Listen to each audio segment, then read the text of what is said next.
మహబూబ్ నగర్ జిల్లా దేవరకద్ర మున్సిపాలిటీలో solar ప్లాంట్కు MLA Madhusudan Reddy శంకుస్థాపన చేశారు.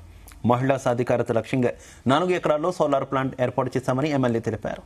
సోలార్ ప్లాంట్ ద్వారా నెలకు ₹1,00,000 వచ్చే విధంగా డిజైన్ చేయడం జరిగిందన్నారు. నియోజకవర్గంలో ప్రతి మండలానికి ఒక బస్సును మహిళా సంఘాలకు కేటాయించి ఉపాధి కల్పించామన్నారు. కేంద్రంలో ఉన్న బీజేపీ అసమర్థత పాలన వల్ల అన్ని ధరలు పెరిగి ప్రజలు ఇబ్బందులకు గురవుతున్నారని ఎమ్మెల్యే మధుసూదన్ రెడ్డి తెలిపారు.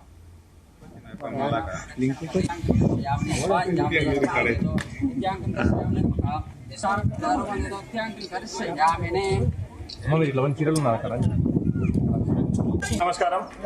ఈరోజు మా మహిళా తల్లులందరికీ ఆర్థికంగా వాళ్ళు ఉన్నతంగా రాణించాలని, అన్ని రంగాల్లో వాళ్ళు ముందుండాలని, మహిళా సాధికారతే లక్ష్యంగా ఈరోజు నా నియోజకవర్గం దేవరకద్రలో మరో ముందడుగు వేయడం జరిగింది.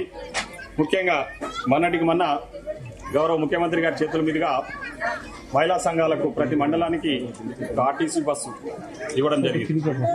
అదేవిధంగా ఈరోజు మహిళలకు మరొక మంచి సదవకాశాన్ని కల్పిస్తూ ఈరోజు దేవరకద్ర పట్టణానికి అతి సమీపంలో ఒక 4 ఎకరాల పొలాన్ని సోలార్ యూనిట్ కేటాయిస్తూ ఆ సోలార్ యూనిట్ ఇక్కడికి శాంక్షన్ చేసినందుకు గౌరవ మంత్రి గారికి, అదేవిధంగా ముఖ్యమంత్రి గారికి కూడా ప్రత్యేకంగా ధన్యవాదాలు తెలియజేస్తా ఉన్నాం.